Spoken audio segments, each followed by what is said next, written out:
vous vous retrouvez dans la position aujourd'hui de justifier finalement les résultats de ce référendum, alors qu'en amont du référendum, vous n'y étiez pas forcément très favorable. Il y avait quand même beaucoup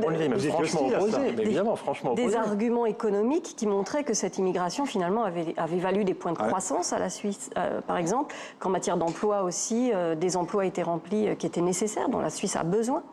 Mais il faut être clair, le gouvernement était totalement opposé à cette initiative, l'a dit, le Parlement était totalement opposé à cette initiative, il l'a dit, et il a expliqué aussi pourquoi. Parce que précisément, cette migration et cette immigration, elle doit être accompagnée. Elle doit bien sûr être accompagnée de mesures dans le domaine du logement, des infrastructures, du marché du travail. Mais cette immigration, c'est un des facteurs essentiels du succès de la Suisse et dans le fond de cette société très ouverte que nous avons. Maintenant, nous étions opposés à l'initiative, mais enfin, il y a eu un vote, le résultat est tombé.